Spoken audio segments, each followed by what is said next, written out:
And we're live. I see it. Welcome, beautiful people, to, I'm getting a little choked up, the last session of the Collective Courage book study with the author, Dr. Jessica Gordon Nembhard. If this is your first time at a Kepler Institute event, we're a nonprofit organization based in Indianapolis, Indiana, going 20 years strong, dedicated to building community wealth through social enterprise, youth leadership development, and community discussions and events just like the one we find ourselves at right now.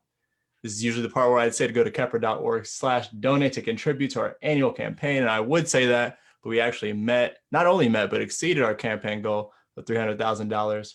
And I just want to say thank you to everybody at home watching, everybody in the community that's been participating. You've been great help. I say let's keep it up in 2021. We'd also like to thank the Indianapolis Recorder newspaper, the premier source of Indianapolis' African-American voices aimed to empower and educate for over 125 years. They are sponsoring this event. Couldn't do it without them. Just want to say thank you to the Indianapolis Recorder newspaper. As always, honored to introduce for the final time Dr. Jessica Gordon Nembhard, nationally recognized political columnist specializing in the solidarity economy, community economics, Black political economy, and popular economic literacy. Her research and publications explore the African-American community through the lens of cooperative economic development, worker ownership, wealth inequality, and community-based asset building and approaches to justice. Her magnum opus and the book we'll be delving into further tonight, Collective Courage, A History of African-American Cooperative Economic Thought and Practice, takes an in-depth look into the socialized approaches of our predecessors.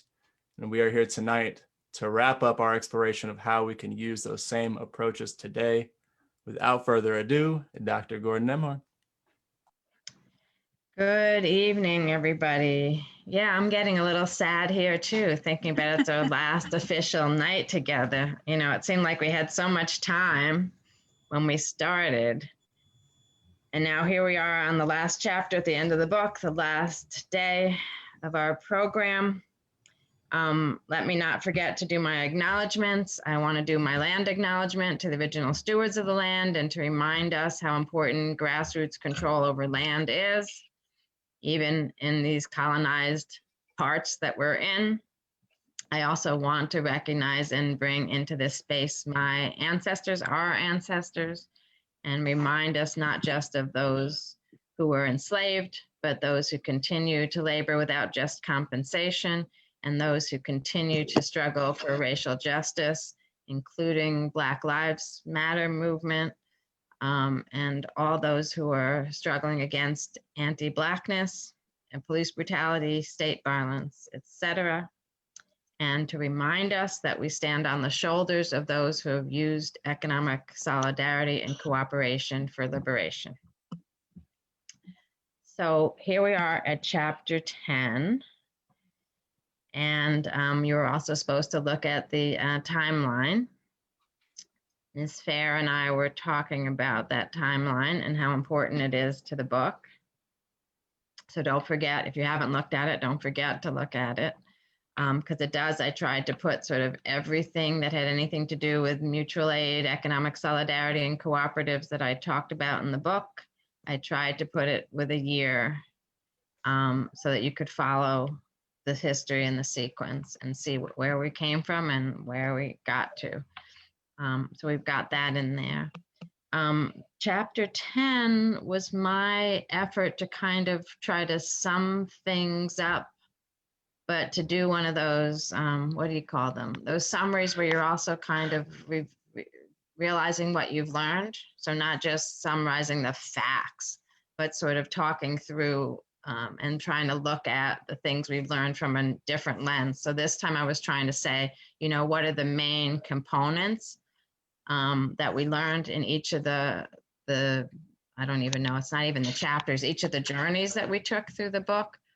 How do we make sense of it, and what does it show us for the next stages, right? What do we learn for the next stages? So that's what I tried to do in the book. I also put in a piece about youth cooperatives because I feel like, you know, that also takes us to the future, right? When we think about young people, where they're coming from, what they do, what they've learned. young youth co-ops are the ones that are going to get us to the future, because those are the people who already have started practicing cooperative economics and sort of know what to do. And then they're going to be the next adults and hopefully our leaders. And so I wanted to put that part in there too. There's a little chart that we can talk about if people want to, about sort of how I found co-ops kind of solve almost every community problem that we can name. And actually, since the book, I've added prison industrial complex and incarceration, because I've been learning since I wrote this book about how worker co-ops have really helped to address dehumanization and slave labor in the prison industrial complex. So we can talk about that if people want to ask me about some of that work that I'm doing currently. And so you see all those connections. What I want to do today, I decided not to do a PowerPoint. I have my 2 questions I think I left you guys with last time, and then we've got 2 respondents, and then I was just going to kind of clean up at the end if there's anything I thought we should cover that we didn't cover or anything like that. So my questions were,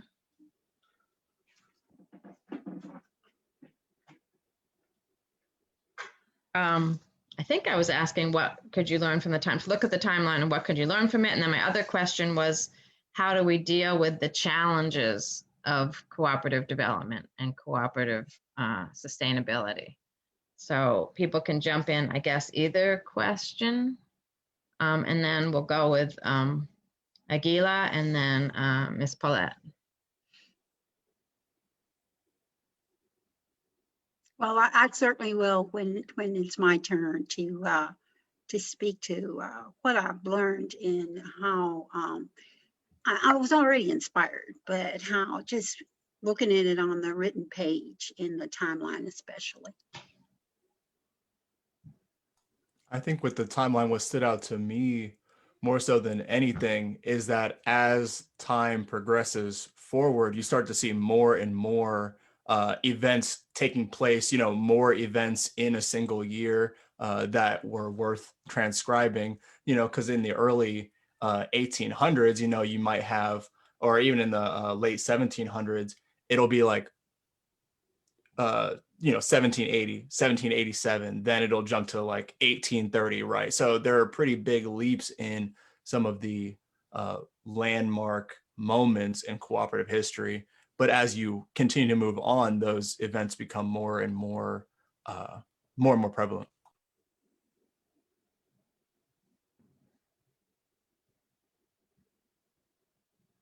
Yeah, I was looking it over, and I was actually surprised at how the breadth, right? Like, in one year you had something happening in Harlem, but something else was happening in the Deep South, something else might be happening in the Midwest. And so it also wasn't like just one region. It wasn't just urban, it wasn't just rural. It wasn't just young people, it wasn't just a credit union, so lots of multiple things happening in multiple places, which is also, I think, really fascinating to think about. Nobody else? Come on, you're all supposed to talk. It's the last day. Okay, I'll talk. Go. So I focused more on the question that you asked, the how do we address challenges to co-ops? Mhm. And so I came to this, book club later on in the game. So I was going back and like reading some of the chapters that I missed. And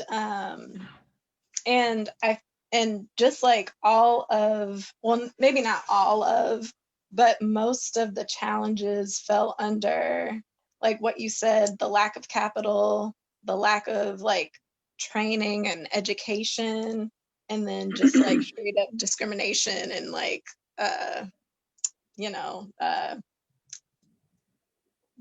violence but in different forms.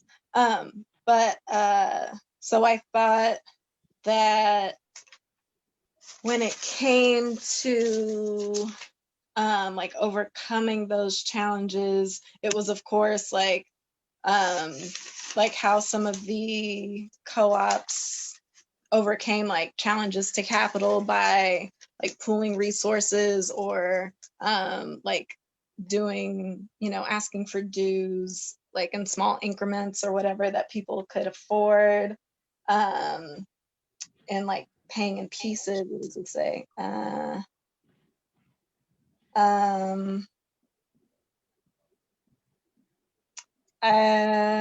Oh yeah, because like Du Bois talked a lot about like all of the challenges that he found, even, and you know, despite of course all those challenges, he was still pushing because he was like, this is the way for Black folks and other folks to be able to move forward. Like, this is the future. Let's have a conference on this. Let's have talks about this and everything like that. But yeah, so, and another thing that came up a few times was like minding that balance between outside funding and then like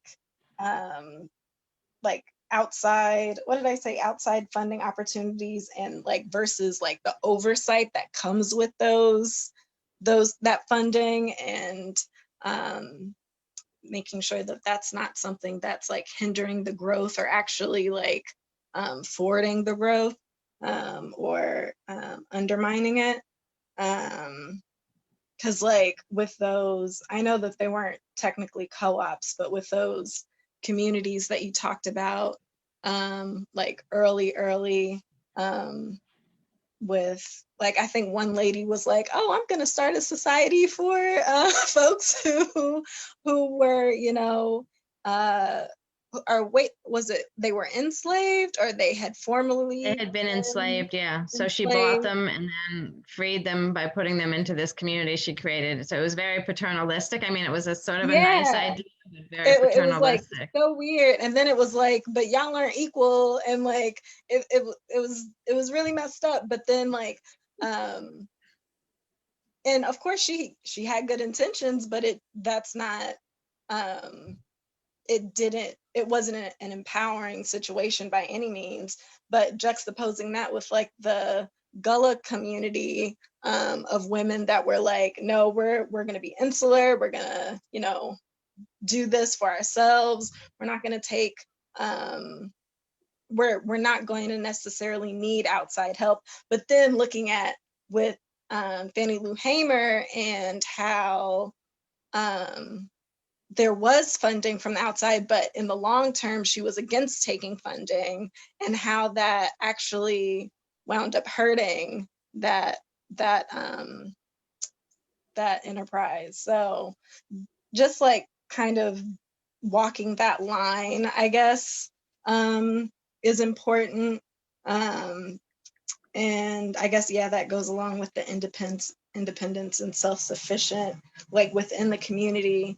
And then like the last chapter where you were talking about kind of like the interlocking co-ops and how, you know, the credit union can support the worker union or co-op, and then can support a store, and like all like that cycle, and how like in Spain they created that kind of system that just worked as a loop, and everything kind of worked in unison and supported each part of the community. And then I guess like the biggest one is like the education and training, you know, so much of, you know, like that one chapter, and just like throughout the book, it was just constantly repeated because it bears repeating, like education, like things like this, like group study and learning about the benefits, both economic and social capital wise, of cooperatives and the communities that they create, and just the amazing things that can be accomplished through them. that was, I think, like the biggest thing that, oh, and striking while the iron's hot. I wrote that down because, yeah, I feel like it was mentioned a few times, like, I forget who mentioned this, but it was like, there's, you know, this growing interest and enthusiasm for cooperatives and public spirited and co-op minded people are enlisted to support the credit union program. And just like all of these instances where folks were saying like, you know what, this is something that when people hear about it and know about it and start understanding the benefits, it's something that people can get excited about because it does offer like real world, like tangible and engaging solutions to these real world problems that we're seeing, you know, in all these different communities, whether they were in the rural South or they were in the urban North or like anywhere in between.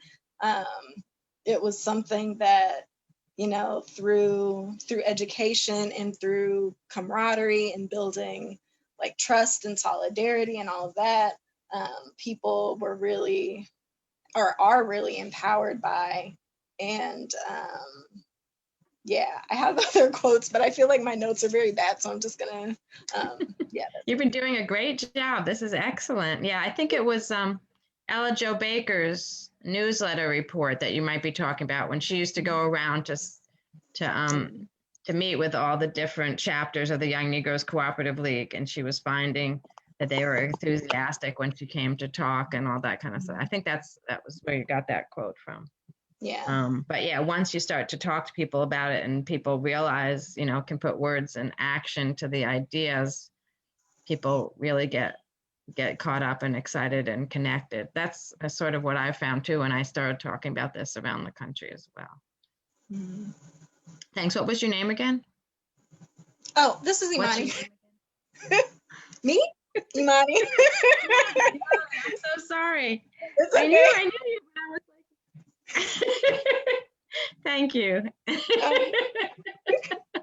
That was great. Yeah. Somehow your name isn't showing, and I was just kept saying, no. okay. Oh, no, I see it now. I don't know why I missed it before. Oh. I think because you're on your phone, the name and the pictures in different places or something. Maybe. I'm sorry. I don't know how have I usually had it. No, it's okay. It's fine. Don't worry about it. It's fine. It's just me. I'm an old lady and it's late. I just wanted to make sure you got credit, that people knew who you were.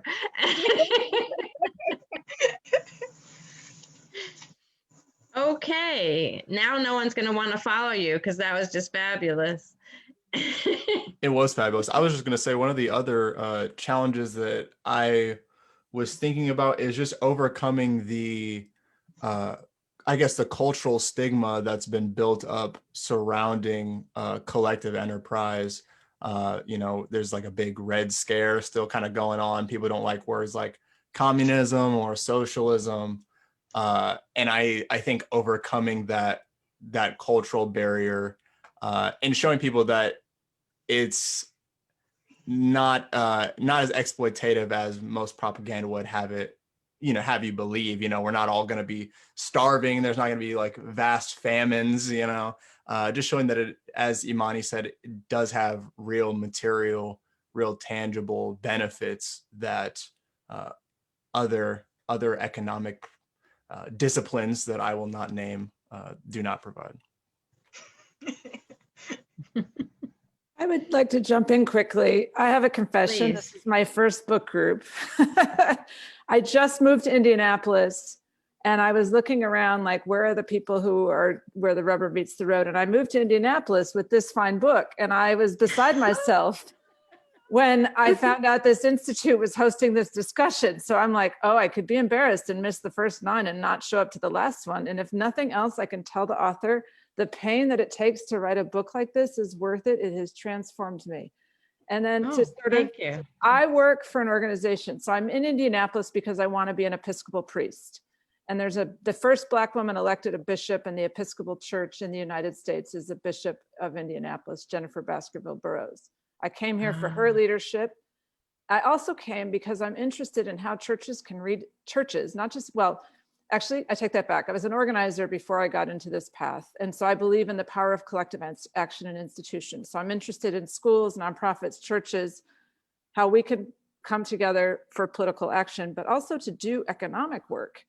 So I'm investigating with the diocese now to create a purchasing cooperative where churches, schools, nonprofits, others of any kind, nonpartisan, can come together to pool our purchasing power to drive our money towards Black and Brown and other Indigenous owned businesses, whether it's new immigrant cooperatives, whoever it is, but how that we can actually put our money where our mouth is, particularly as someone who identifies as white.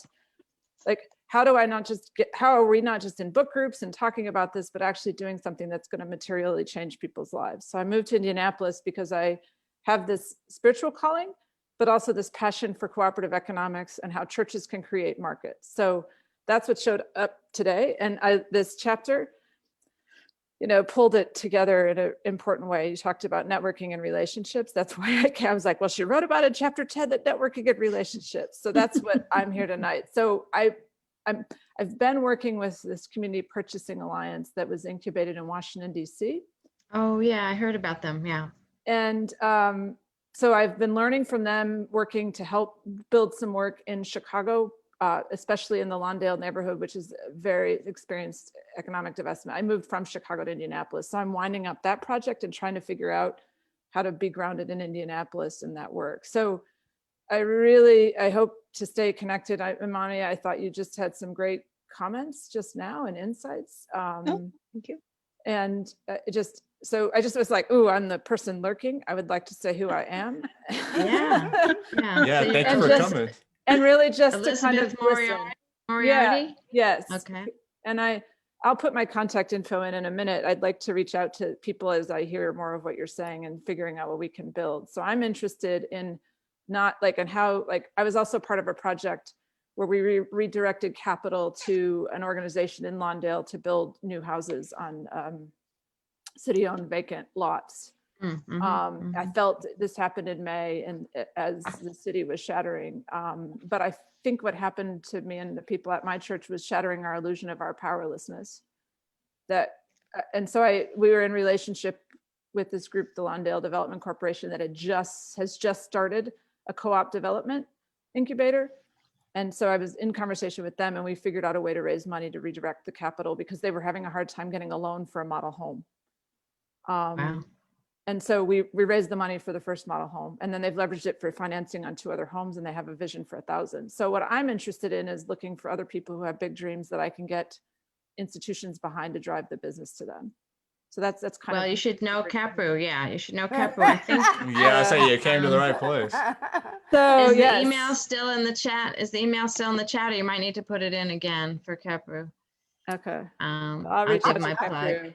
But wanted to share. Also, you might, sorry, I'll let you talk in just one second. You might want to read Holy Cooperation by Andrew McLeod. okay. That's about the role, I think it's the Catholic Church and cooperatives.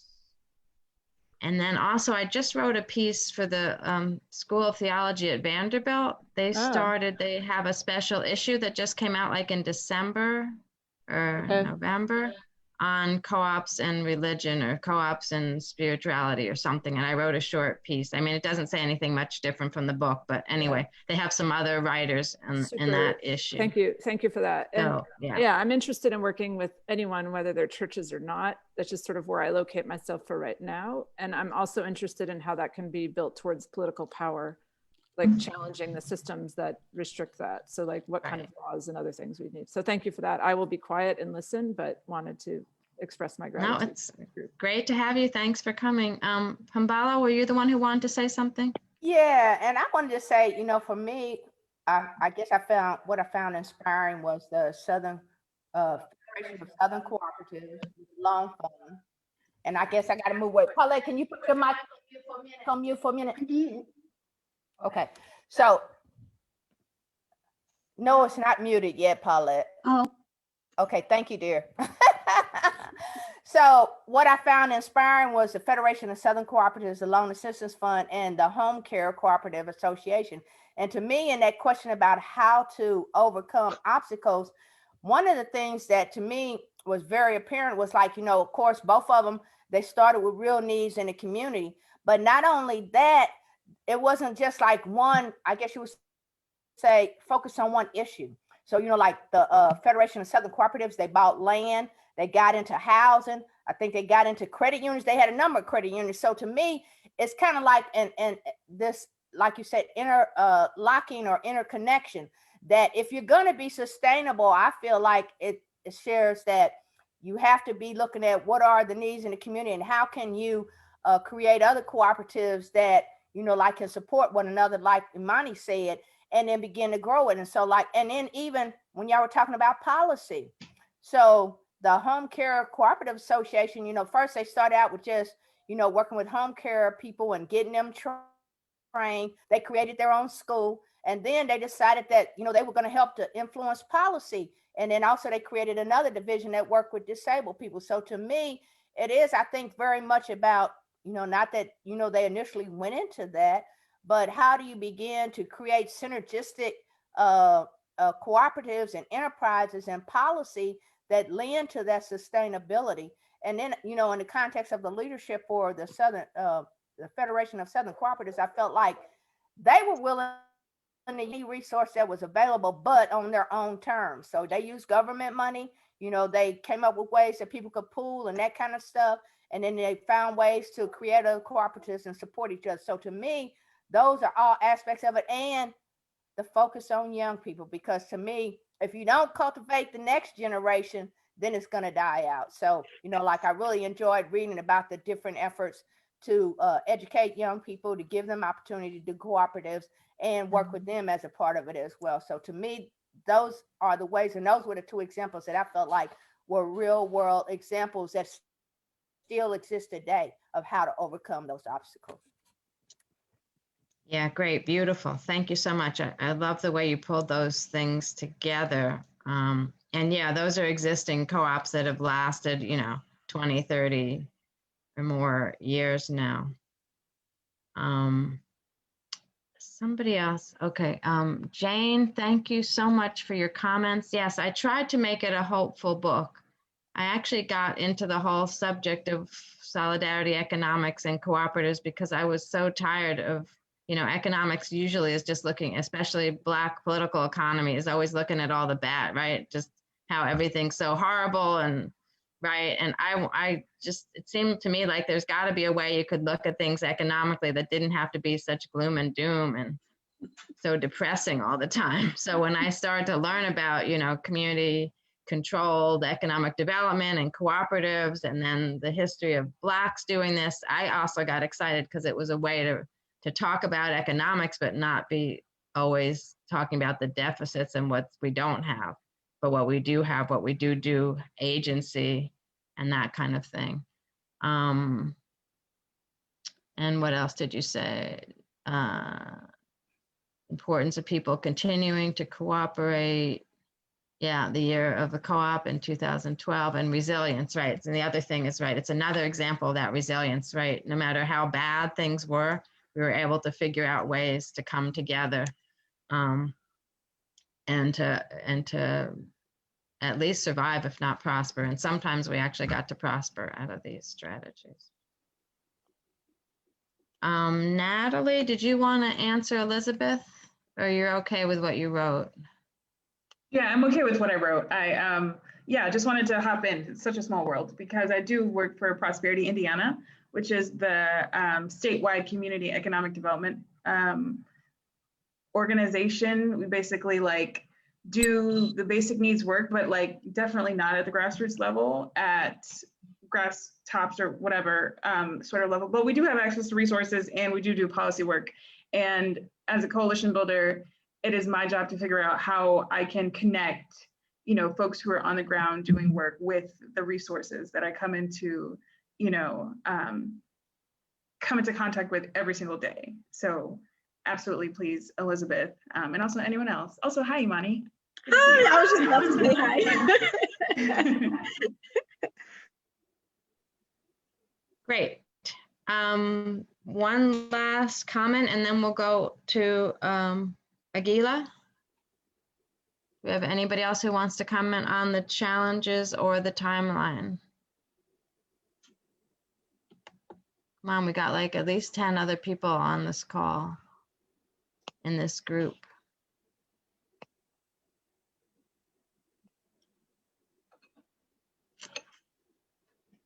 Okay, I guess we'll go to Agila, see if she can get other people talking. I don't doubt that she will be able to.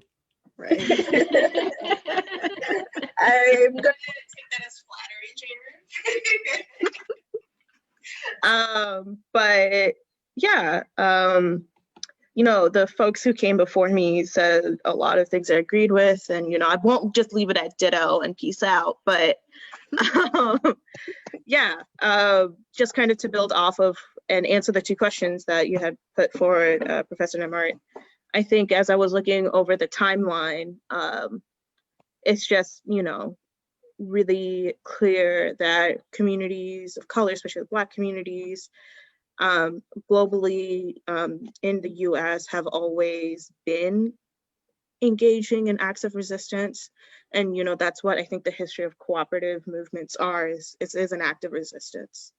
And like Jane had put so well, and that we as humans are more inclined to do that. And we see that in these cultures, in these communities, but also like today, where people will come together in like the midst of adversity, of disaster, climate, COVID, and otherwise, and just on a very basic human level, care for each other, without necessarily always an ulterior motive, but just to care.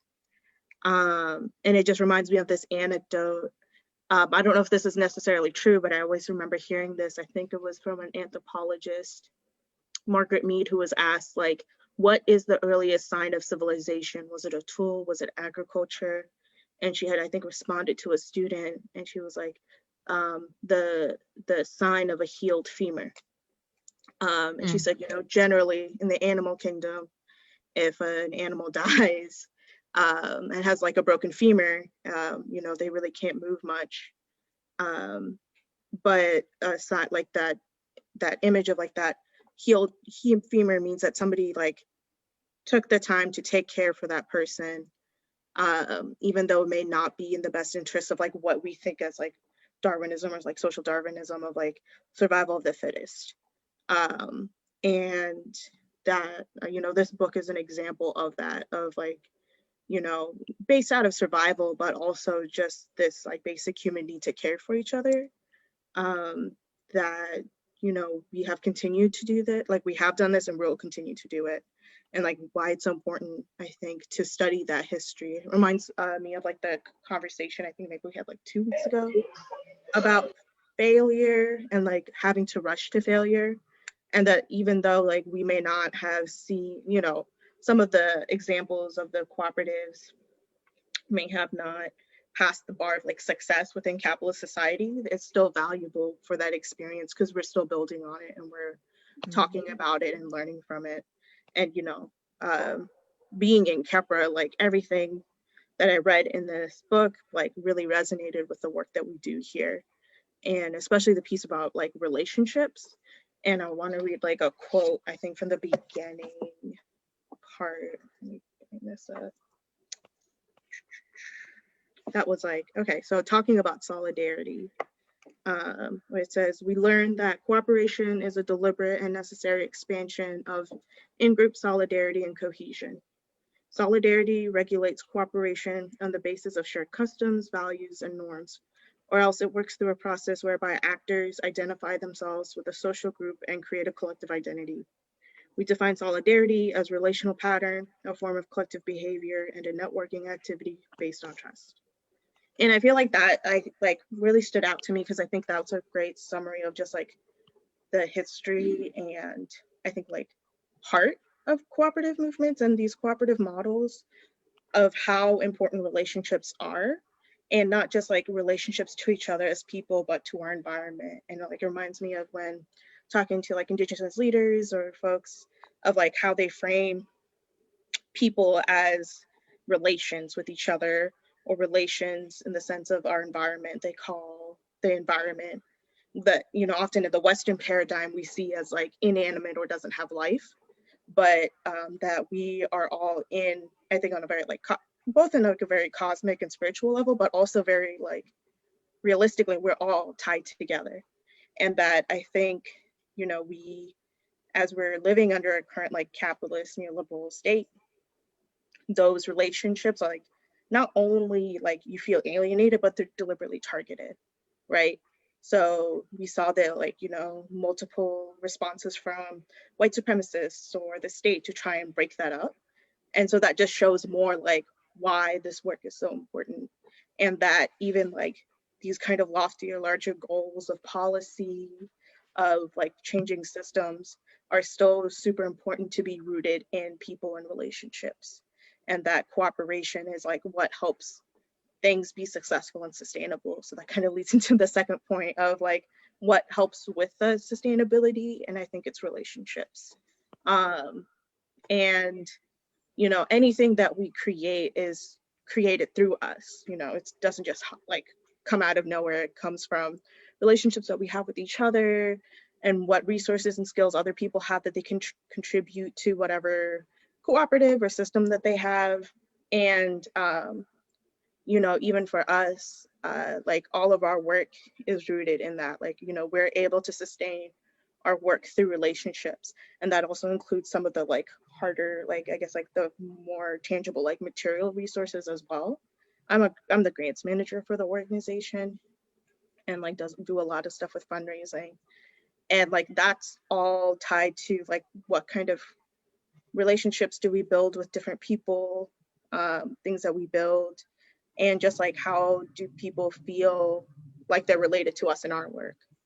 I think the final piece too around sustainability that's also super important, and I'm glad that you like highlighted this, was the different examples of like the youth cooperatives. And, you know, at Kepra, we always say, you know, if it's not intergenerational and like, you know, youth driven, it's not sustainable. If we're not constantly developing leaders and developing these skills in our young people and sharing responsibility and power, then like, you know, you won't have that, that sustainability ability to move and sustain the organization or whatever project you have beyond that point, because, you know, anything can happen. And when you hold everything in like one space, if there's like a strike or pressure point and it crumbles, the whole thing crumbles. But if you distribute, like, you know, responsibility, sorry, what? Sorry, I've got M who's peanut calorie over here. So if I'm distracted, I'm sorry. But if you distribute it, it's much stronger. And, you know, and that's an intention you have to do, and it's super hard because that kind of work requires a lot of intentionality and relationship building, and it takes time. And, you know, I think oftentimes we're so driven by like reacting to the moment, but not realizing like, you know, we have to be very critical and like very clear about what our goals are and be dedicated to that. And so I think my final point is like the importance of not just education and theory, but how do you meld those two together? And, you know, that was, I think, brought up in a previous chapter around like education and co-ops and how a lot of cooperatives spent time to like study and learn from, and also at the same time do. And oftentimes, like, you know, as a young activist type person in spaces, I think oftentimes you see like a lot of people really focused on theory and heavily on theory, or on the other side, just like wanting to do work, but not really looking at like learning from the past and learning and like thinking about like how do we like, are we guided by our work, but then also meld that theory around cooperation, theory, things like that, ideology or whatever, into the work that we're doing as well. So I just wanted to like wrap up with like just really appreciate the time that we've been able to spend together. I thought, you know, Mondays, you know, generally aren't people's favorite days, but it's always been fun to like come here, like relax in the evening and just like really dig into these super important conversations, and just like, you know, thinking about folks who had put the work in, like Ella Baker, Faneuil Hamer, W.B. Du Bois, just like if they could see that, you know, how much their work is still impacting us and how we're building off of that and hopefully into the future too. So like the work that we do at Kepra, I hope like maybe like 30, 40 years down the road, people are learning from that, learning from our successes, our failures, what went right, what didn't go right. So just a lot of thanks, Professor Nembhard. Oh, thank you. Thank you. Excellent. Great job. You know, you guys don't even need me. You all could go out. In fact, I need to get all your names and contacts so that next time I'm invited to speak about this stuff, I can say, oh, I don't need to speak about that. I've got 5 other people here who you could contact, and they can take it. They can do it. Because you guys have been you're just fabulous, and I'm so excited. You know, the connections you've got with Kepra and the sustainability thing. The other thing that, you know, that I keep learning is, you know, it's not just important to learn from the past. And as you said, the praxis, right? You study and you do it together, but also it creates a sense of trust and solidarity. That's another way to create these relationships, right? Is to do the studying together, to do the learning by doing together. And that just becomes more and more obvious to me, even as we do a group like this, right? I feel really connected to you guys. It's only 11 sessions, but, you know, I feel like I could call any of you up and, you know, ask for help or get ideas from you or whatever, or as I said, send you out on my speaking. You know, But I so mean, you gotta think imagine, we've been here for a doing minute this though. kind of study and then starting a business together. It really makes a difference. It does. It does. Right. Are you ready, Ms. Fair? You know, I also, I'm so glad that, and we didn't even talk. We live across the street from each other. She bought me a latte this morning and honked the horn and says, come on now and get you a latte. And so, you know, parked the car and I ran out there. But honey, I just so appreciate you doing that summary like that. My part of the presentation was really kind of going along in the chapter with the, here at Kepra, we have this little mantra, we call it the art of the start. The community needs something, you feel like you have the energy or the brain power, meaning people have come together to say, yeah, we can do this, and we start. You know, we don't wait for the grant to come. We don't wait for the whole community to come. You know, whoever wants to come in and start. And so for us, that's the practice part. That's the practice part.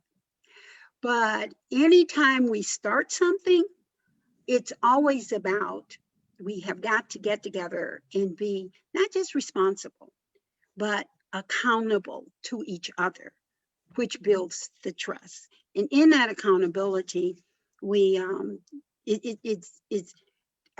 education is a word to put on it, but I think a better way to say it is learning together. Because even though I'm 77 years old in our space, I'm about the oldest one in the space of folks. I'm learning right along with them as we talk about the issues that we need to develop in ourselves, which is more learning about even COVID. Here on this campus where I live, we call ourselves a COVID bubble. And in order to help us to develop our processes and procedures of how we will interact with the rest of the world, interact with our friends, our neighbors, and ourselves, we educate ourselves. And every Sunday from 3 to 4, we have a COVID meeting. It's hilarious sometimes because there's not enough. And we've been doing this since March. Well, we've been doing this since April.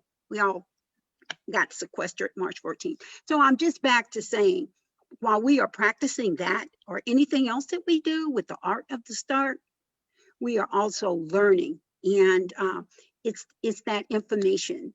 And as we're learning, we are experimenting, and we know we're experimenting. And I think that's what happened when I read this last chapter. And it was, why not? You know, here you have a great need right out of slavery. The slaves got together, the ex-slaves got together and started a pension pending the reparations that they felt they were going to finally get. That never came, but they started. We're not all sitting around here waiting for this reparations since 1865, but they started this pension fund for themselves, and so that need had them come together. And I think for me that the very in chapter 10 you started with economic solidarity in the African American cooperative movement. That's the title. And then you mentioned connection, cohesiveness, and leadership development. Now that's the title. And so when I looked at economic solidarity, now I'm thinking about the experimentation that has been done to put, that you have looked at and you have studied to come up with economic solidarity. And on the very last page, almost the last sentence, you say that economic solidarity created mechanisms. This is what economic solidarity is. You know, this is how you can start. I mean, we can talk about it and we can study. This is how you can start, the art of the start. Create mechanisms that distribute, recycle, and multiply local expertise and capital within a community. That's creating solidarity economics. And you know, when you think about how do you start? Oh, my computer is dying. Okay.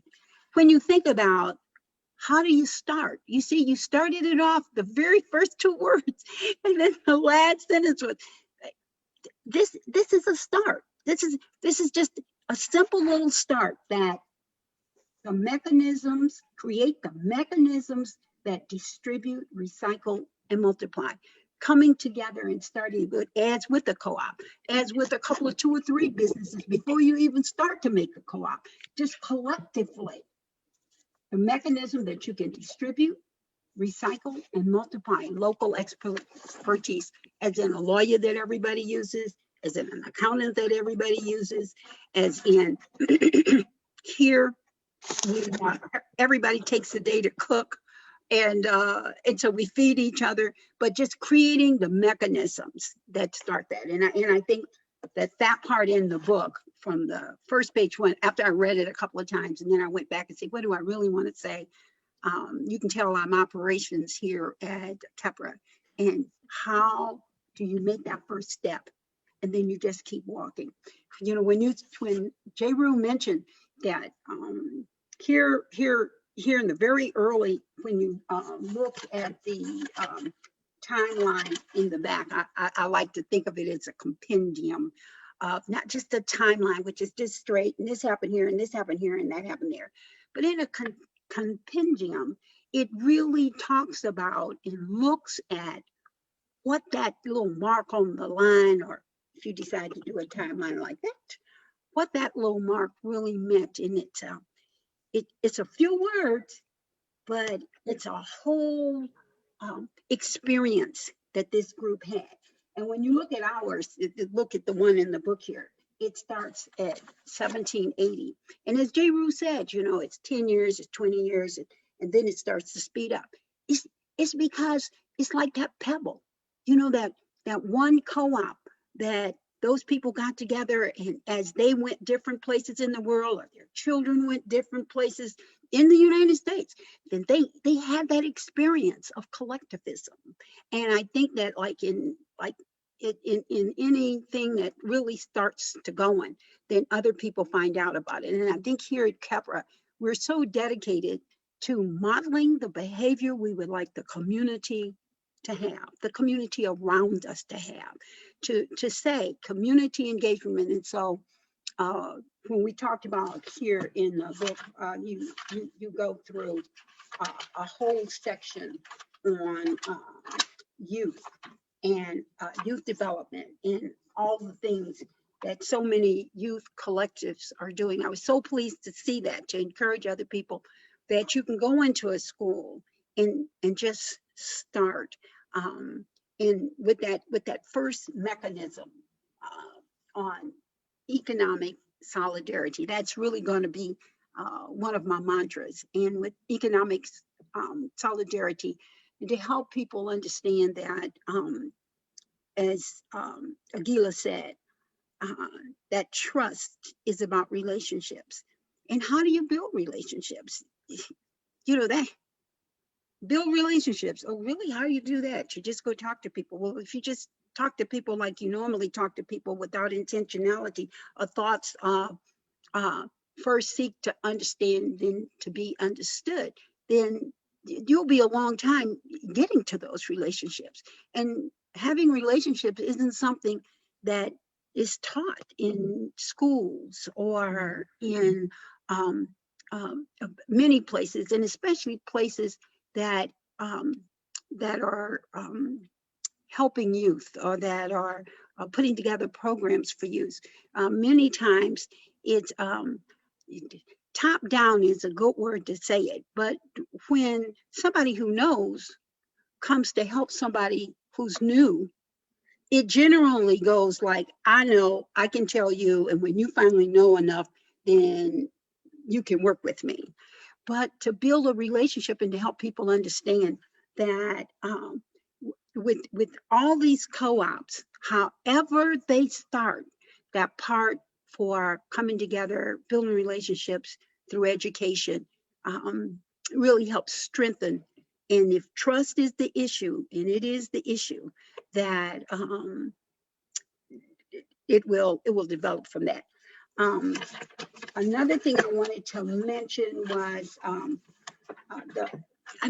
you lay out even the benefits. You say here in the very beginning, we have seen examples of how cooperative economic development provides, and these are the benefits: economic stability, camaraderie, resource and profit sharing, education and training, high quality goods and services, and community development. And I think all through the book, and then here at the very last chapter, you point those up. And the early great examples of cooperative economics was that ex-slave pension movement that I mentioned, and the quality of life and community empowerment. So many times under-resourced communities that feel under-resourced, communities that feel that they are minority and don't have much access to whatever is available in the general culture.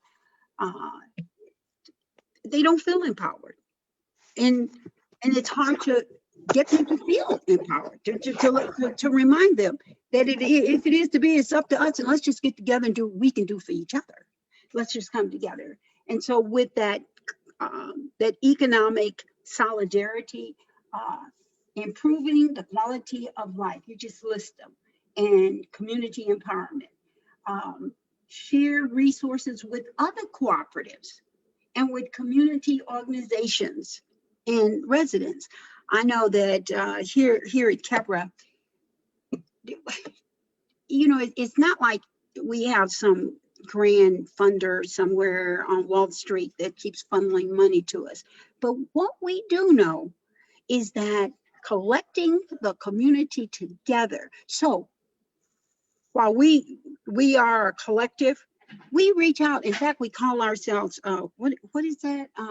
A business support organization. We've started Alchemy, which is a business incubator, accelerator, and we've decided we want to help businesses.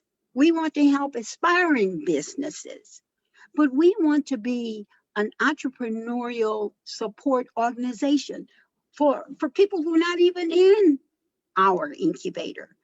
And to look at that means to help other collective groups like our Black Chamber of Commerce or other groups to let them know we are here to support you because together, and as Obama used to say, yes, I am an Obama mama, together we can.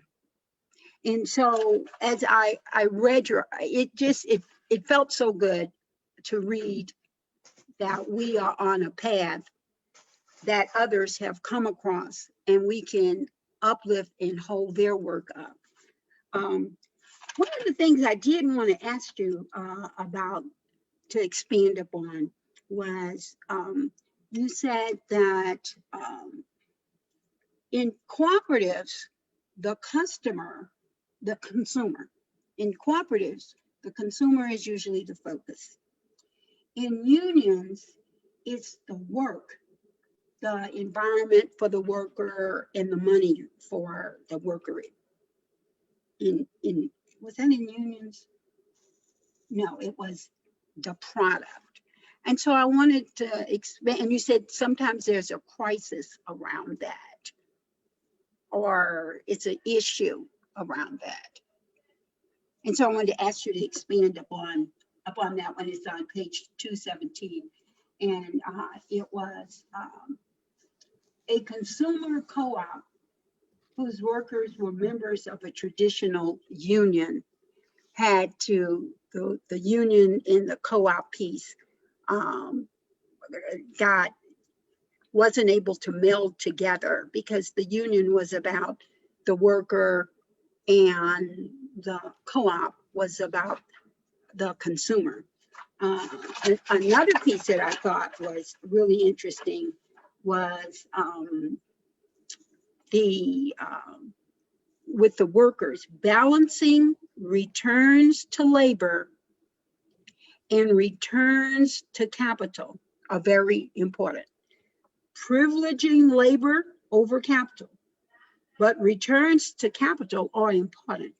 And then that's when the questions came in, but it's more important when you talk about returns to capital and returns to labor.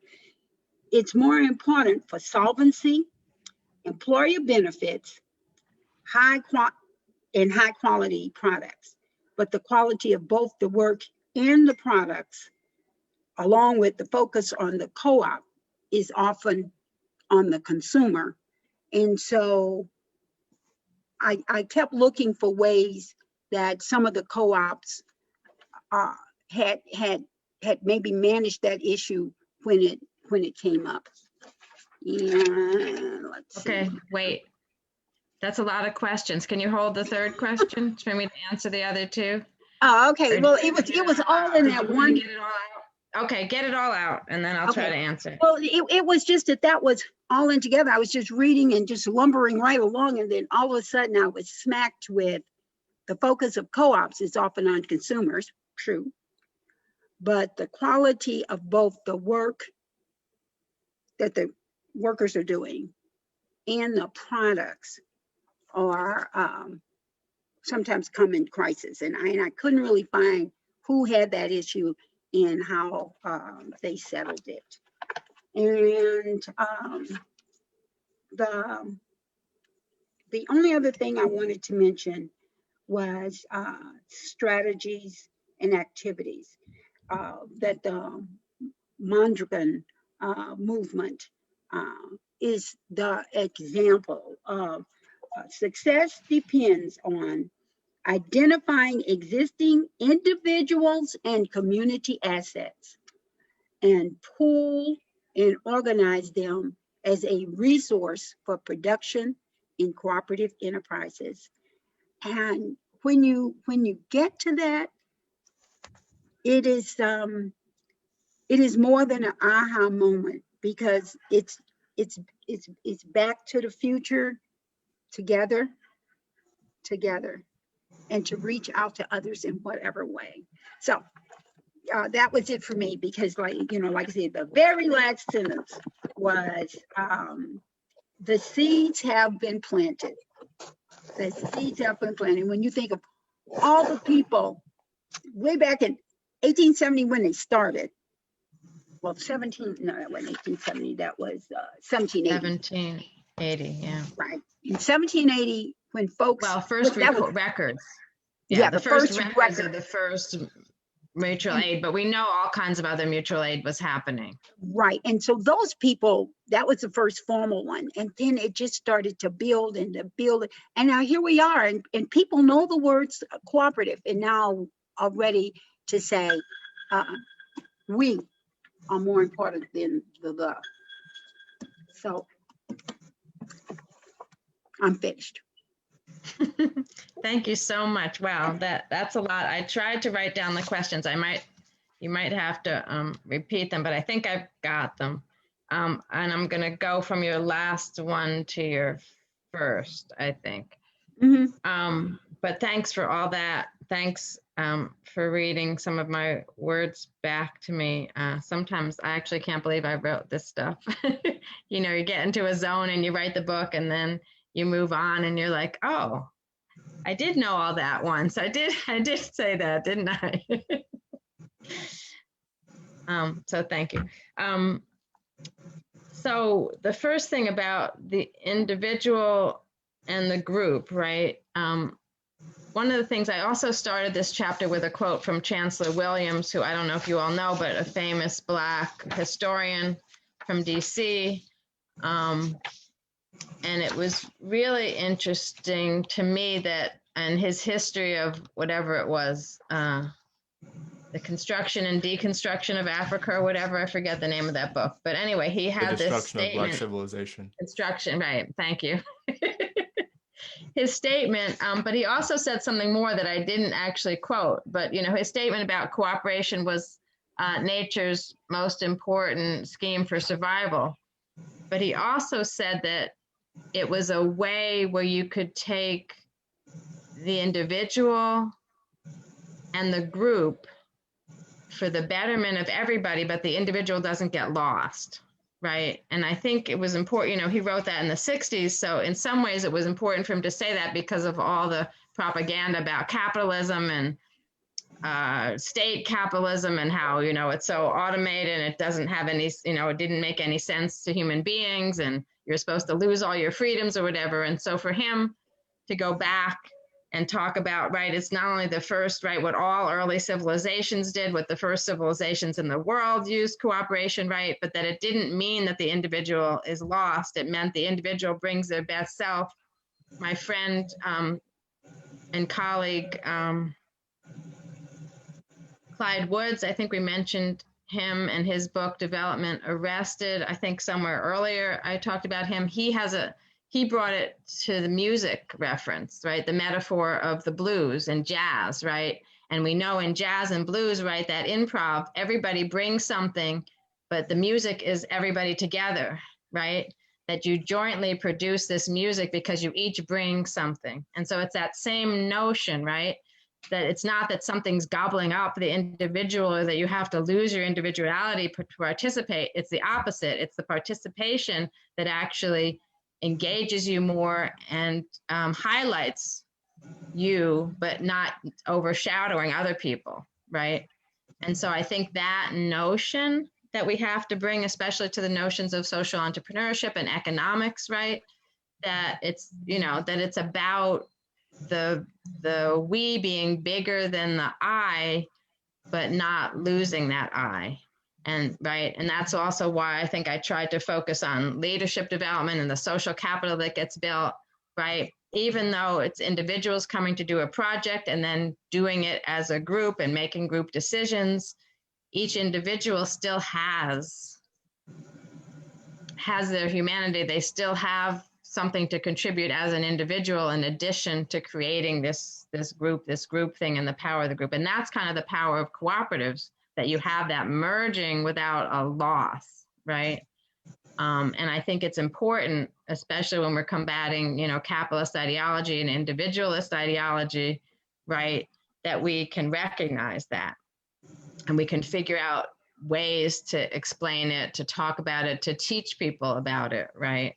And to show. So for me, that was sort of that piece, right? So it's even when you're pooling the assets, right? There's something in the group assets that's greater than each individual pooled asset, but there's also something that each individual gets out of having access to and being part of that pooled asset, right? And so we need to think about that. Other places, I didn't really articulate it that well in the book, but in other places, I also started writing about community wealth. Actually, when the first presentation I gave to you guys before we did the book club, I talked about community wealth and how important it is for us to think about. It's not so much that every individual has to own a house, has to have this asset, has to have that, but if the whole community has assets, that means every individual has opportunity and ability to do what they need to do in life because of the communal assets, then that should be enough, right? We shouldn't have to be fighting over who's got the big $1 million house or who's got the best car, whatever. We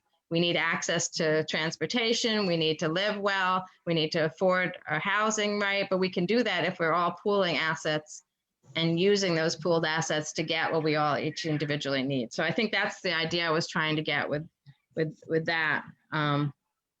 And that if we think about it that way, that's part of the relationship building, I think, that Aguila was talking about, right? If we're making relationships, right, then even in economics, it's about the economic relationships and what that brings all of us and what that means we can do individually and as a group that matter. So that sort of intertwining. The next question you had was about, and this was sort of more about in worker co-ops, but also workers who work in cooperatives. So the first part, the question you said was, how do we balance, right, the returns to labor with the returns to capital? So this is a question, particularly in employee ownership and worker-owned cooperatives, because technically, and I don't know if you all remember, we did it in the first 2 classes for this book club. We talked about the purpose of capitalist corporations, right, which is profit maximization. And in a capitalist, the reason why it's called capitalism is because the notion is that there's capital or resources, that individuals own those resources and they do something with those resources to augment the resource, right? So capital creates more capital. That's what's so great about it. That's why people want it, right? So technically in a business, if you're a capitalist in a business, you're bringing some kind of capital, your invention, your ownership of land, your money to build a factory, whatever, you're investing it in that business and it's supposed to maximize your investment and give you back profit, right? And if it's not going to do that in a capitalist business, you're not supposed to go into business. It's not worth it, right?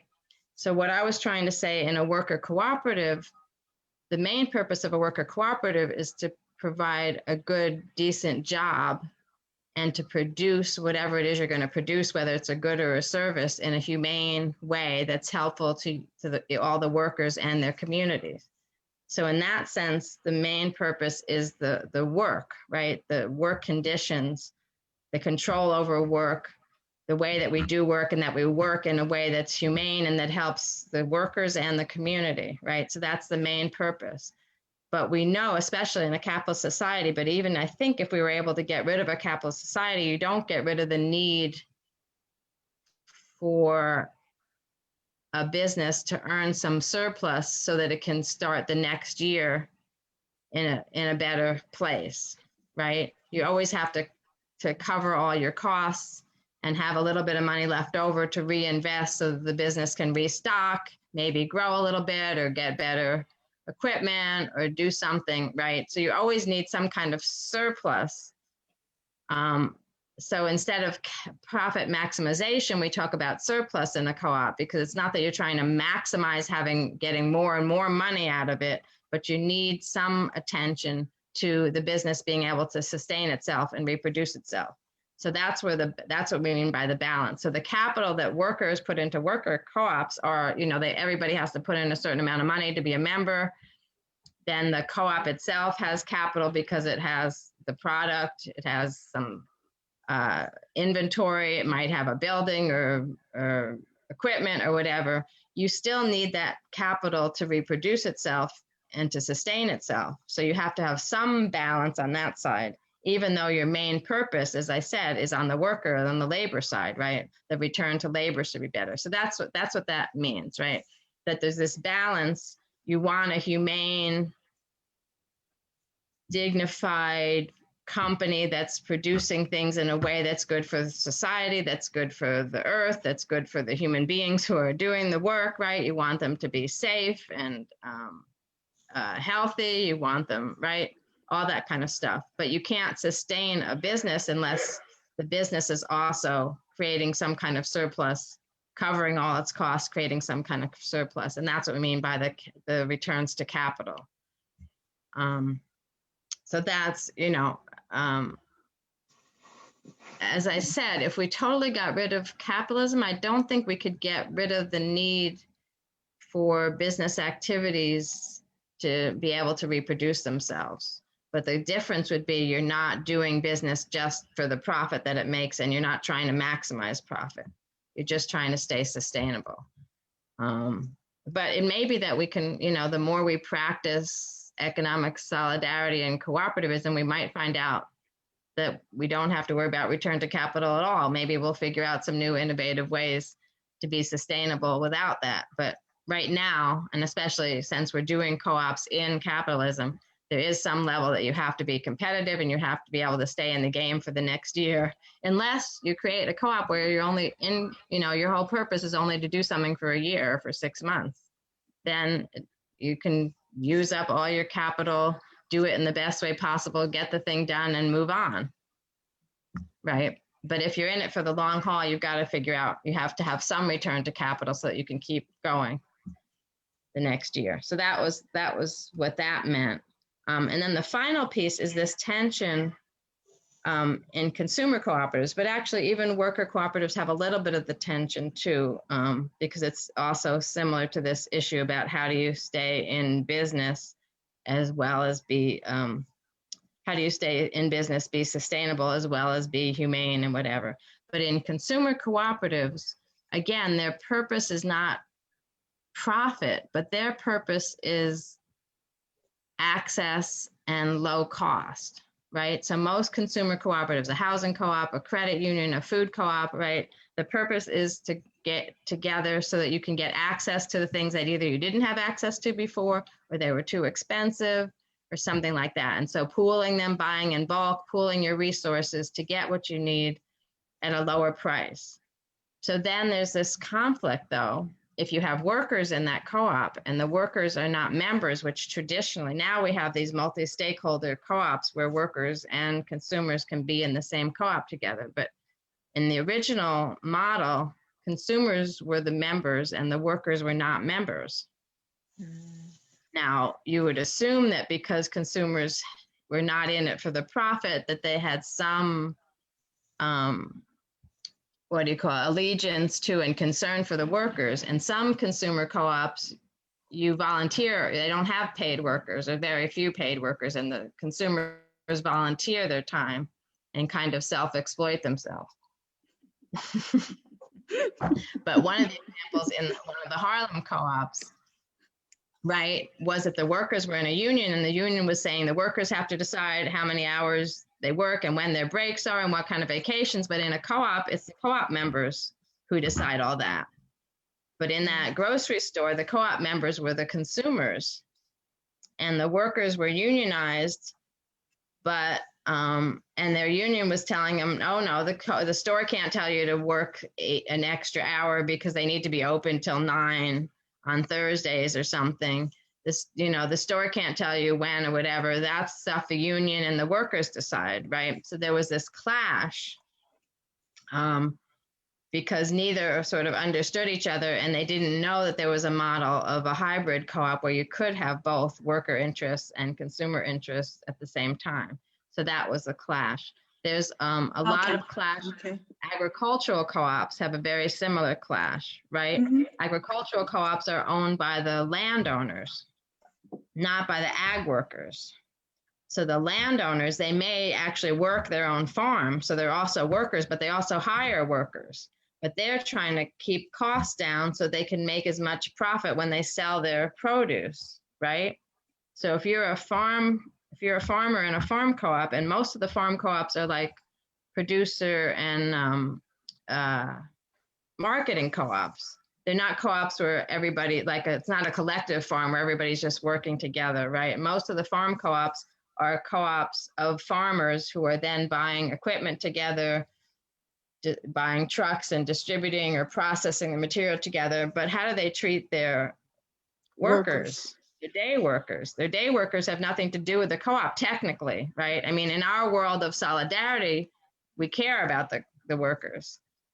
But in the cold, hard model of just a consumer co-op or a producer co-op in this case, the workers are outside the model. And so the farmer can pay his hired hands as much as he wants or as little as he wants. And he's going to pay normally as little as he wants because he's still trying to profit maximize, and he's using the co-op to profit maximize. In a food co-op, right, they're trying to keep the cost down of the food. So they're trying to not pay the workers very much. And the people who are voting on the decisions are the consumers who are trying to buy the food. So they're trying to keep the cost down. So unless they have a broader solidarity notion, they're going to, the workers are going to be expendable to benefit the consumers who are trying to keep the prices of the food down that they're buying. So that's where those tensions come. I didn't want to think about it. Yeah, no, I mean, you don't, but it's the hard truth. We have to It's think the about hard this. truth. I thought But that's why more and more I talk about solidarity cooperative economics, because I don't think we can or should separate the solidarity from the co-op. True. So to me, right, True. to me, I want co-ops that figure out how to be multi-stakeholder, figure out how to do that balance so we treat the workers just as well. We're not falling into the profit maximization thing, but workers are just as important as the consumer, you know, that workers can be owners as well as the consumers, right? But unfortunately, not all co-ops operate that way. And so I was trying to sort of point out those tensions to also remind us of why we might want to practice even more solidarity than normal in a co-op, that we might want to pay even more attention to solidarity issues in co-ops than have traditionally been even in the co-op movement. You know, when I read, you said returns to capital is important, but solvency in how to treat your workers, employee benefits, and high quality products, which you get from these well-paid, I don't want to say well-paid, but these employees with benefits, then and who are keeps the well capital treated, flowing. right. Yeah. Right. And so right. I said, well, yeah, that makes sense. And then I said, oh, you know, what about this? One is for consumers and one is for work. And so, yeah, yeah. Right. So but that's, I thought one thing that was brought up, I don't know if it was in that same part, but I feel like it was, where you talk about how there was that tension, but that's definitely not always the case, or even most commonly the case. And then you brought up the healthcare worker co-op and how they work really well with their union, and actually through their policy work help to raise the standards and the wages of not only the folks of their co-op, of the members of the co-op, but also like broadly the industry as a whole, and everybody who works in that field, and how the benefits of having a co-op went, of course, like far, not it went beyond, you know, the economic and the leadership bolstering component of for the people that were a part of it, and, you know, the social capital and building confidence and all of those kind of intangible things that are also important, but also did great and impactful things beyond the co-op. So yeah, I thought that, but yeah, it's interesting to hear about. So you're right. It's not a huge problem, but it can be a problem. And so I was trying to be honest, right? And especially it came up, as I said, in that Harlem co-op in the 70s. So I was trying to be honest, but also to show that there can be a potential pitfall if we're not thinking broadly about solidarity economics, you know, and that cooperative economics doesn't totally solve all the pieces. And so we have to bring in some of these other principles and values. You guys have gotten me all excited and worked up here. I see I'm getting a little hot. That's part of being an old lady also, right? Mimi wants to say something, and then Kenneth. So I'm just going to turn off my space heater. Mimi, you can start your question. I can hear you. Right on. Okay. Thank you. Well, there was a couple things I wanted to shout out too that stuck out to me. And one is very much in line with what y'all were talking about kind of this intentionality of the co-ops as special. And you wrote on page 236, you said, moreover, cooperative economics is often viewed as a tool or strategy of a larger movement toward the elimination of economic exploitation and the transition to a new social order. And I love the way you put that. And I feel like in this chapter, you really hit on like the social, the cultural, the economic impacts of people cooperating together to uplift their communities as like a paradigm shifting thing that brings us into a completely different way of being in the world. And I feel like that is so relevant right now, especially as you see the consequences of the global pandemic, this stage of capitalism. You have, you know, a certain phase of racial rebellion in America. You have climate change. So you have all these things of kind of this epoch that's, you know, really explosive. And so when you're talking about this as a tool for a new social order, I feel like now is really a special time to be doing that. And I love the way that you put it there. And thank you, M said that was deep. The other piece I wanted to shout out in the leadership development and social capital one, you kind of speak in here, you say, you know, leadership development is often assumed but not well articulated as a benefit of cooperative ownership and participation. And I feel like in this part, you kind of speak to the part about relationships and leadership development as outcomes, as not as tangible, and maybe not as well studied as some of the other benefits. And it just really rang a bell for me because at Kepra, you know, we have Alchemy is the name of our community wealth building initiative. And so in that is our accelerator incubator, our social enterprise center, you know, land trust, all of these things, our integrated fund, all these things that we're standing up to build community wealth. And we've been talking more the last several months about case studies, and that we really want to use these projects as opportunities to, I guess, make those things more tangible through really studying and documenting and like creating literature out of what we see happening in our community wealth building and like our co-ops that we're supporting and all that stuff. So I feel like that fit really well. And I was like, maybe Jessica wants to help us do our case studies. Maybe this is right up for her alley, or someone you might know, or at least that whatever comes out of it would probably be exciting for folks looking at the benefits of co-ops, especially with relationships and leadership development, and making that tangible. And then the last thing I was going to say is I am really curious to hear, you mentioned at the beginning some current stuff you've been working on as it relates to co-ops and the prison industrial complex and things like that. So I'm also just would love to hear more about what you're currently working on. And as always, just to express extreme gratitude. This has been amazing. You know, I'll say again, when we started the Community Controlled Food Initiative, my first day at the Kepler Institute, we were watching your interview on the Laura Flanders show, and it inspired us to start a co-op right then, which we've been running since then and changed my whole life. So I'm just eternally grateful. Doing this has been like kind of like a dream come true. So I'm thankful. Oh, wow. Thank you. Thanks so much. Great points, great questions. Yeah, the leadership development thing, it's funny. The first time I thought about it specifically sort of as an outcome of co-ops was when I was interviewing the then executive director of the Federation of Southern Cooperatives, Ralph Page. And he said, oh, and you can't forget about the leadership development.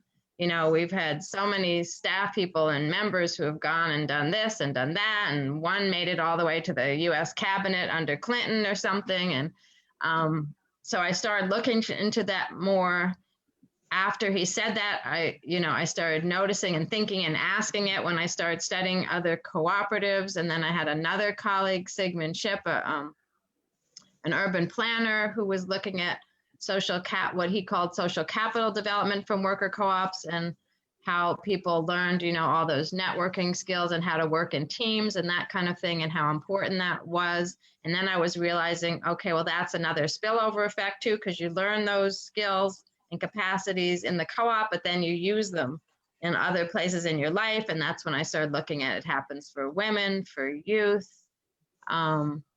So that, that was great. And for me as an economist, that was one of the reasons why I said it's not so much articulated, because for economists, that wouldn't even fit at all in the equation, right? We look at market things, right? How much money did it make? Did it raise anybody's wage or do this or do that?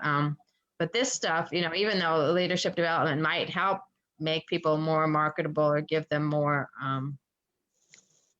get a raise or something because they take on more leadership in the co-op, what it really does is develop human beings, right? Remember, we started that out with Curtis and I talking about how co-ops develop your humanity, develop you as a human being. And that's really one of those things, right? It really helps to develop us as human beings and to make us better and to use economics not as a way to beat us down and to keep us down, but as a way to actually lift us up as human beings and as a society, right? So I think being able to articulate, and study that is really important.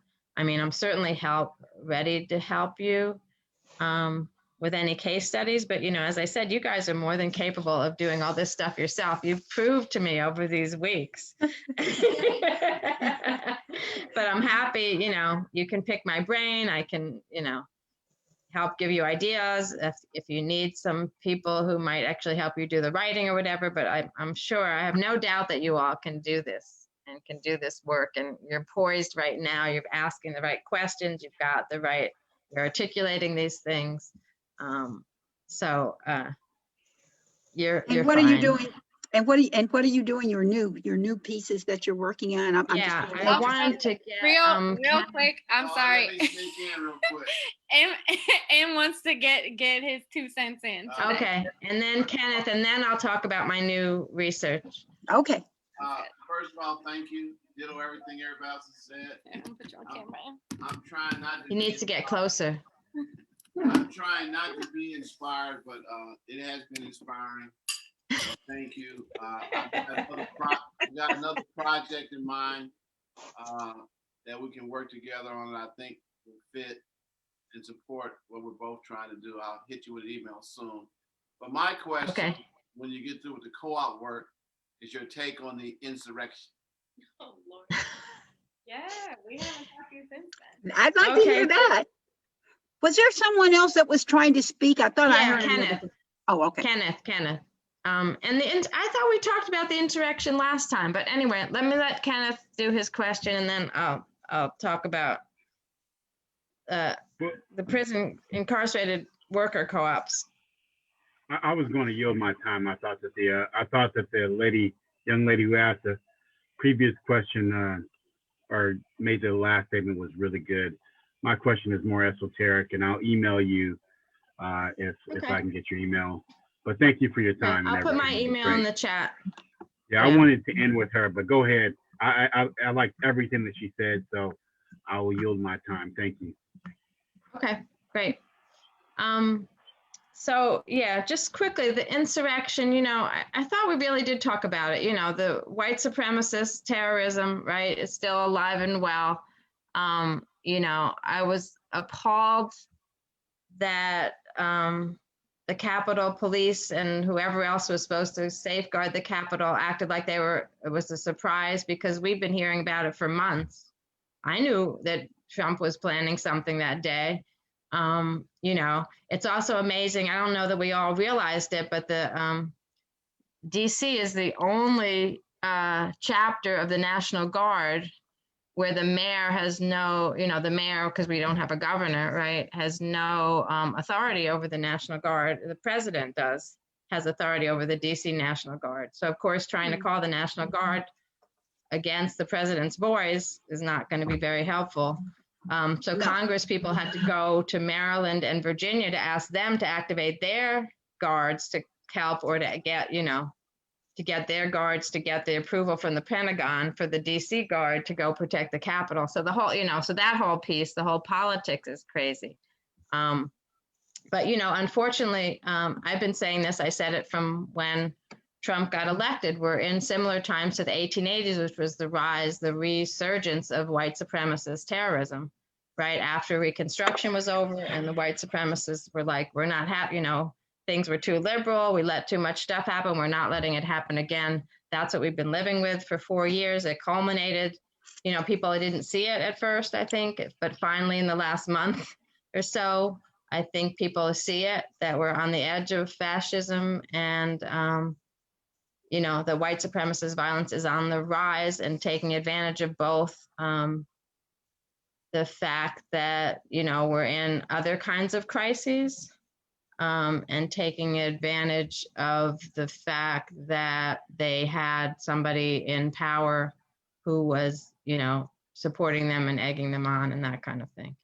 I think hopefully, at least more people have seen the threat and recognized the power. I hope people realize that the threat's not over, right? Even though Biden was able to assume his presidency, right?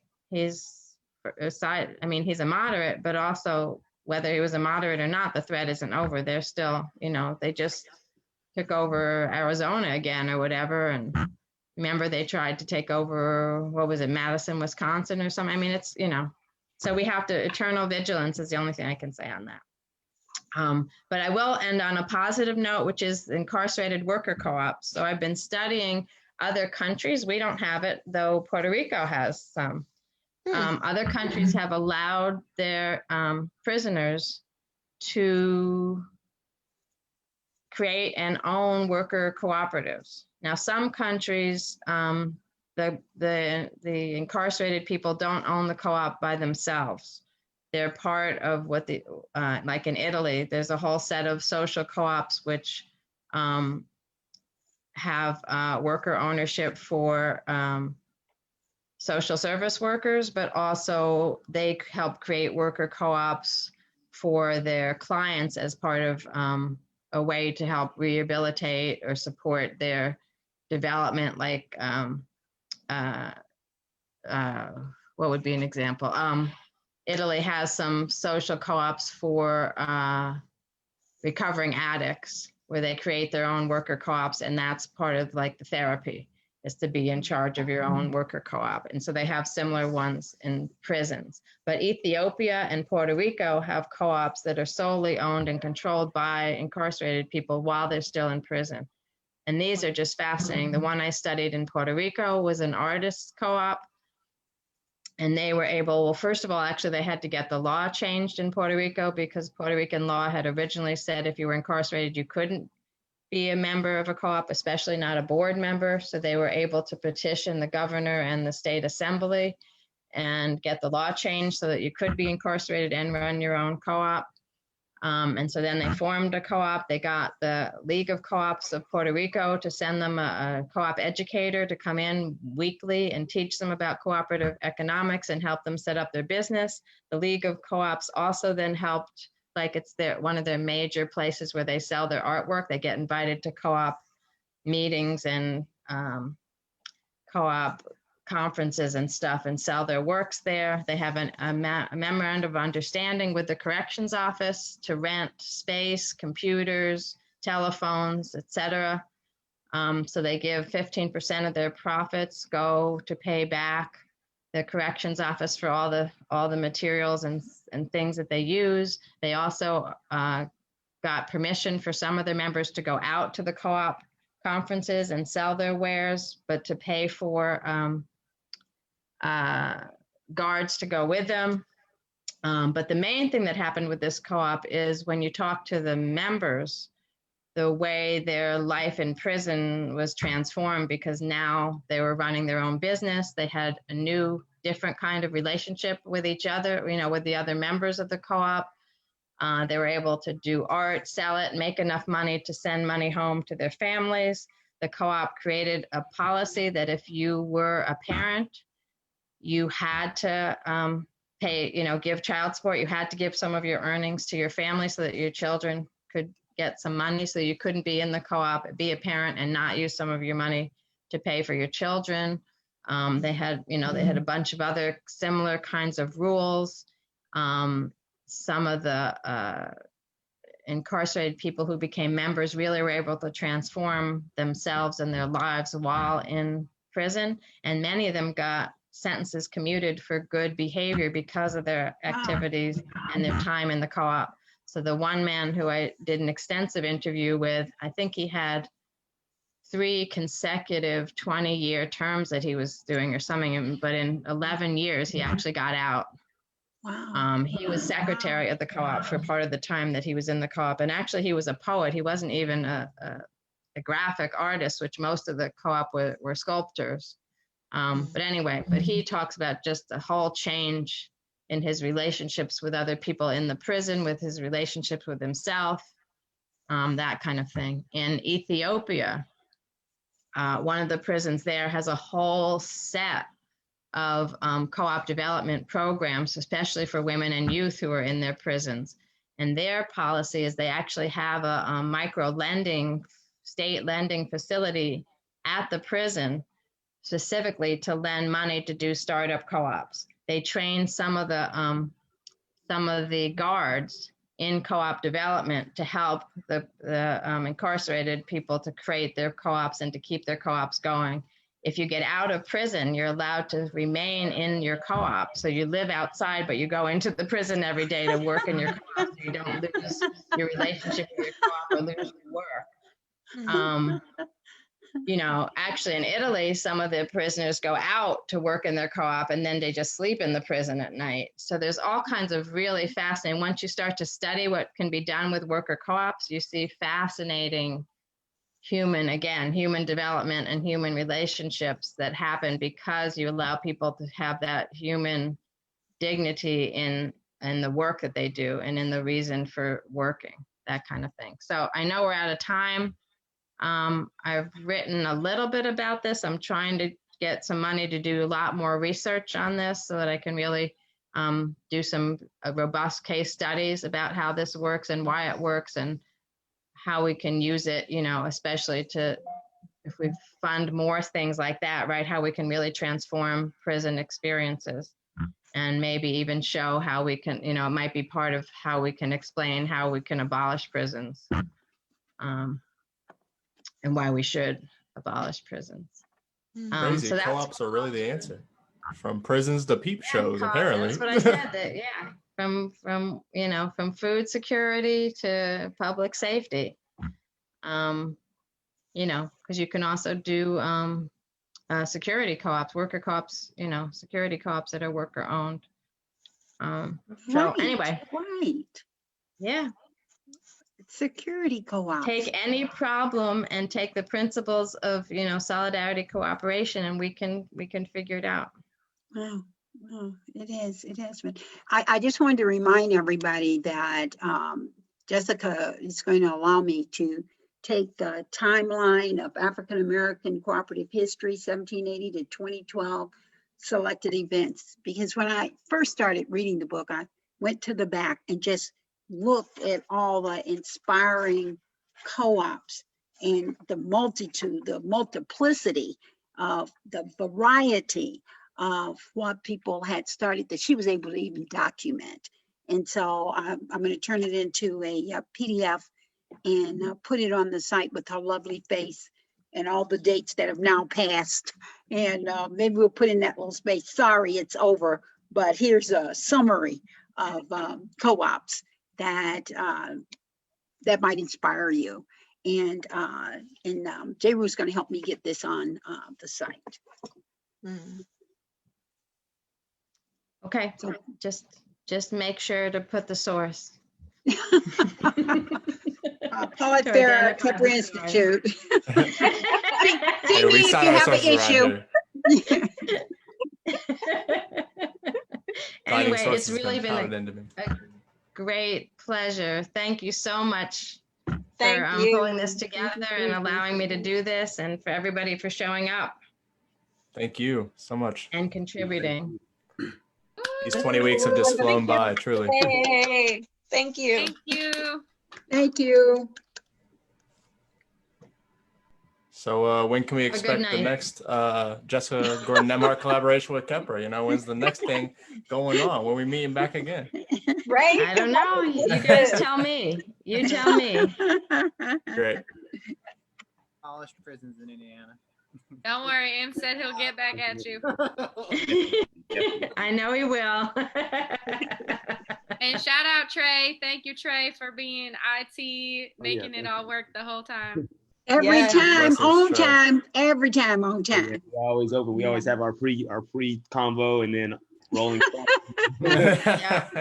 Yeah, it's Shout been out great. Trey. You guys are wonderful. All of you have been wonderful. So thanks for all the tech support and et cetera, and all the good conversation. Mhm.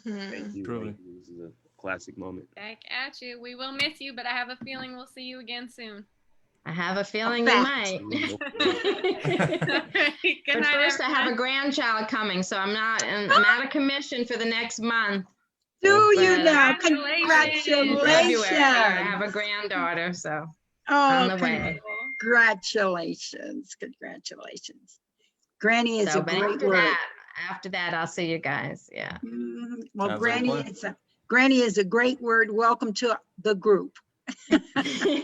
Thank you. Thank The you. granny group of adoras of grandchildren. Yeah, welcome to the group. I know, right? Yeah. Mm-hmm, mm-hmm. All Well, right.